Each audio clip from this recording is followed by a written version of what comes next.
Welcome to NightStoryX Fear, where every whisper hides a secret and every story leaves a scar. If you dare to listen, then like, share, and subscribe before the darkness takes you. And tell us in the comments what haunts you the most. NightStoryX Fear, where fear never sleeps. Story 1. The Honeymoon Debt, Mojave Desert, Nevada. Location: an isolated mid-century house purchased sight unseen near the edge of the Mojave Desert, Nevada. Caleb and Diana were the picture of modern love, except for their crushing financial reality. Their wedding had been too extravagant, depleting their savings entirely. For their honeymoon, they didn't take a trip, they bought their first home, a desperate measure to gain stability. The house was a secluded, mid-century ranch acquired through a mysterious, low-interest loan offered by an anonymous private lender who promised a fresh start, no questions asked. The property was located 40 minutes outside of Las Vegas, near the arid, empty edge of the Mojave Desert. The house itself was eerily silent, clean, and strangely devoid of any personal history, a perfect, neutral vessel for their new lives. Their first night as homeowners was by default their honeymoon night. They spent a quiet, intimate hour, exhausted but relieved, celebrating their new life in the dusty, quiet living room. The immense silence of the desert outside was absolute, broken only by the low, continuous hum of the ancient air conditioning unit, a comforting sound of modernity fighting the desolate wild. Around 3 a.m., Diana woke up suddenly. The air conditioning had stopped. The heat inside the house was instantaneous and suffocating, thick and dry like an oven door opening. She found Caleb pacing the long, dark hall, shining his phone flashlight into the darkness. "The power's out, and the breaker box is fried," he whispered, his voice tight with rising panic. "Something else is wrong. The silence is too loud." From the empty, dark garage, they heard a persistent, thin sound, the delicate, rhythmic click-clack of an old adding machine. It was fast, mechanical, and unnervingly precise, suggesting frantic calculation. "It sounds like counting," Diana whispered, clutching his arm, her fear intensifying the suffocating heat. "Someone is counting money right now, in our garage." They crept to the interior door of the garage. The rhythmic counting was louder now, accompanied by the dry, rustling sound of paper being shuffled. Not just any paper, but what sounded like hundreds of brittle old ledger pages and delicate, dried banknotes. Caleb, desperate for rational explanation, took a deep breath and threw open the door. The garage was pitch black and stiflingly hot, the heat originating not from the desert, but from the concrete floor itself. The counting stopped instantly. The silence returned, heavy and menacing. Caleb shined his light into the corners. The light beam caught a strange sight, an antique brass-handled banker's lamp sitting on a dusty workbench in the center of the garage. It was not plugged in, yet it was casting a small, flickering, sickly green light, illuminating a stack of old, faded documents neatly piled on the bench. A voice answered, low, dry, and distinctly ancient, like old parchment crumbling. It came from the workbench, but no one was visible. Welcome home, debtors. Your property awaits.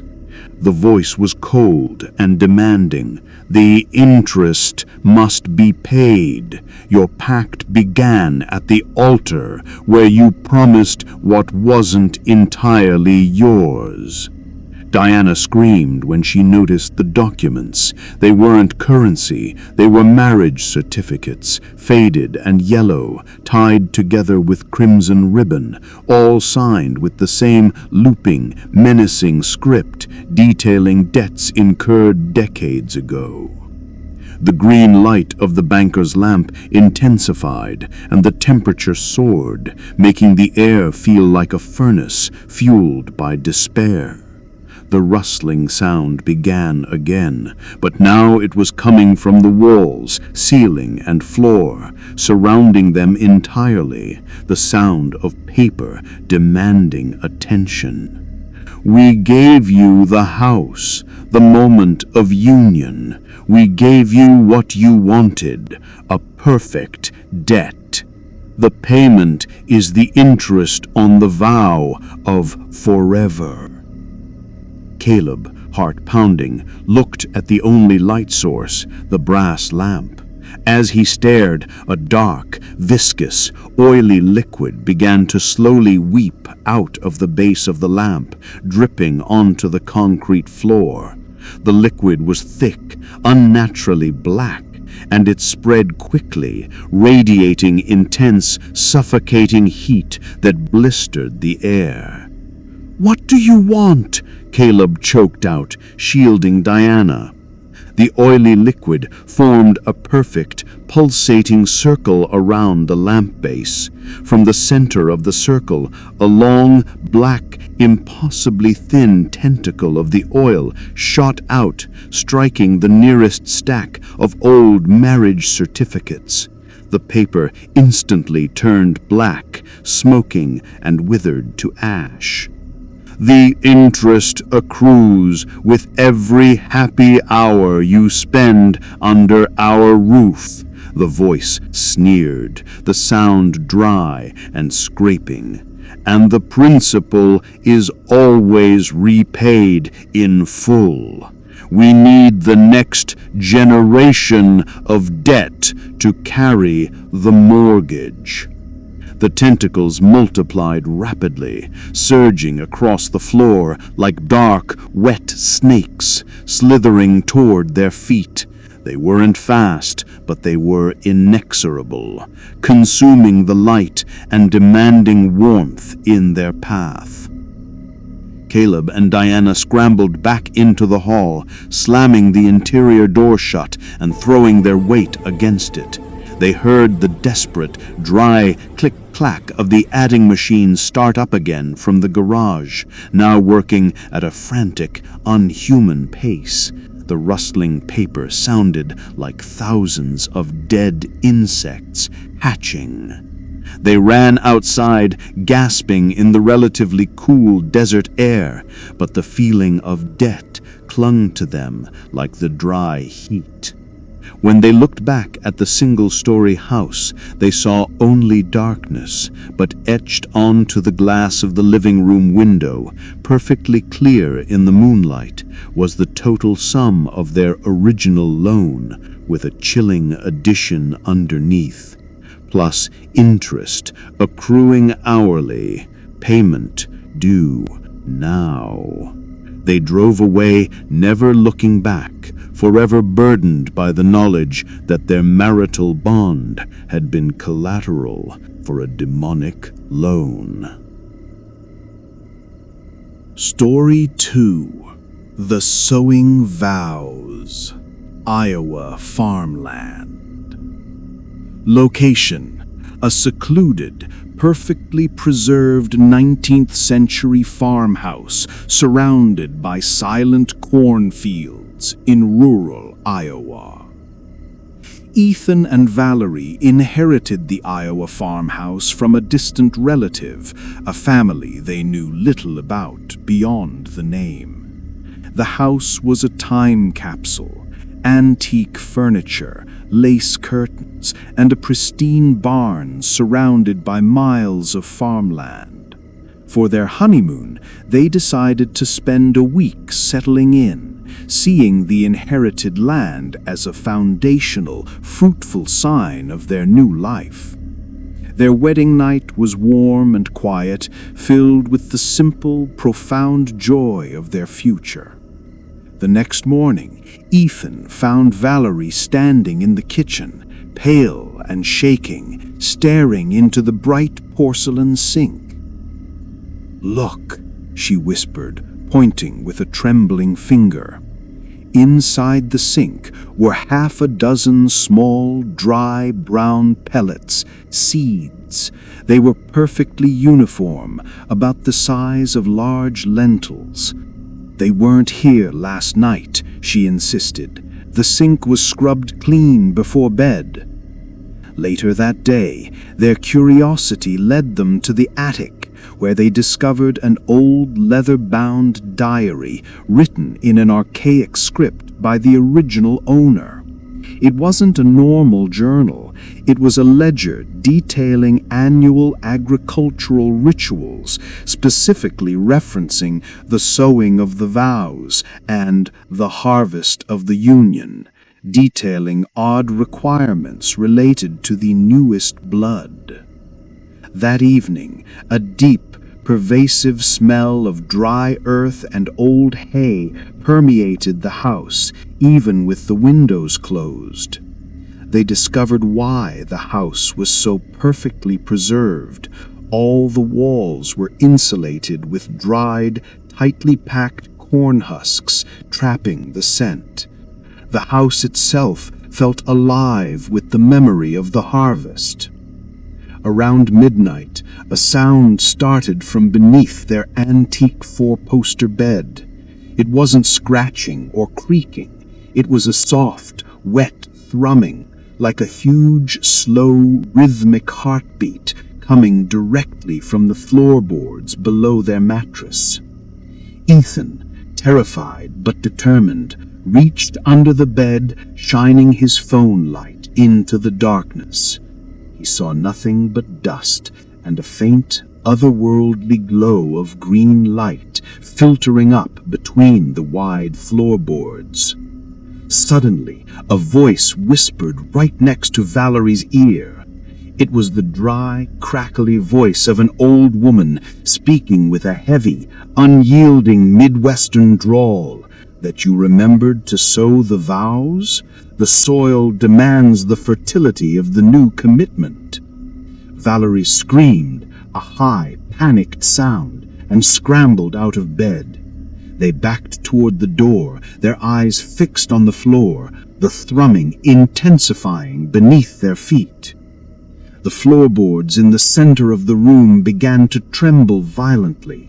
A knot in the old wood popped out with a sharp crack, revealing a perfectly round, dark hole. From the hole, a thin green tendril, looking exactly like a fast-growing living corn vine, shot out across the floor with impossible speed. The vine wasn't fast, but it was aggressive and intelligent. It snagged the lace skirt of Valerie's nightgown and instantly began to grow, wrapping itself around the fabric with terrifying fibrous speed. Ethan grabbed a heavy wooden chair and slammed it down repeatedly on the vine. The chair splintered and shattered, but the vine simply retracted and snapped back out thicker and harder this time, seemingly mocking the human effort. The thrumming beneath the floor intensified to a rapid, frantic pace, now accompanied by a high-pitched collective moaning sound, like many voices weeping and sighing in terrifying unison. The old woman's voice hissed, "The wedding ring is the greatest seed. Place it in the hole. We need the promise to grow the golden field." Ethan looked at the gold band on Valerie's finger, then at the thick, throbbing vine wrapping around her leg. He remembered the diary's last entry. If the land does not receive the gold, it takes the root and the vine. Another thicker, tougher vine erupted from the hole, snagging Ethan's leg. It was tough and fibrous, and where it touched his skin, it left a raw, burning welt that smelled faintly of earth and sap. In a desperate, tearful act, Valerie tore off her own wedding ring and threw it into the dark hole. The ring instantly disappeared into the black void. The vines instantly went slack, collapsing into dead, dry husks. The thrumming beneath the house stopped. The moaning ceased. Silence, heavy and absolute, returned. Ethan pulled the dead vine off his leg, leaving a raw, aching bruise. The hole in the floor was slowly filling with dense black soil, sealing itself shut. They stayed awake until morning, huddled in a corner, unable to speak. When the sun finally rose, they crept back to the spot. The floorboard was solid, the hole gone. But when Ethan walked to the window, he looked out at the vast cornfield. The corn closest to the house was no longer the deep, ordinary green. It was a shocking, unnatural, brilliant gold, swaying slowly in the morning light. Perfectly healthy, perfectly ripe, the first harvest of their vows. They knew then that they had traded their future fertility and perhaps their freedom for their immediate escape, forever bound to the secret of the field. Story 3. The Highway's Invitation. Interstate 10, Texas. Location: a remote, neon-lit roadside motel off Interstate 10 in the West Texas Plains. Alex and Chloe were driving cross-country from California to Florida for their honeymoon, taking the scenic, often desolate route across West Texas. They had spent 3 long, grueling days in the car, the monotony of the highway blurring into exhaustion. They pulled into a roadside motel in the middle of nowhere, the Lone Star Stop. It was a classic U-shaped motel, its neon sign flickering violently, miles from any town, a perfect, desolate monument to transit. They collapsed into room 6, finding immense comfort in the simple fact that they were together and safe, however temporary the haven.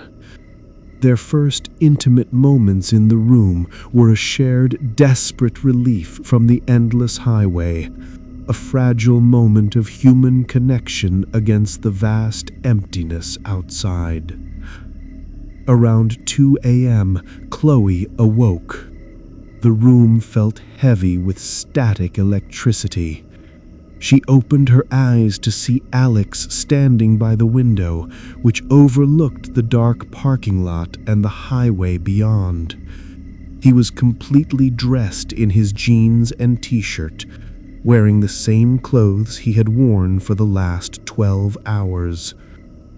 "Alex, what are you doing?" she asked, her voice laced with confusion. He didn't turn around, his silhouette rigid against the flickering neon glow. "I just saw a car pull up. I think they need help. They've been driving forever, and I recognize them." Chloe sat up, rubbing the sleep from her eyes.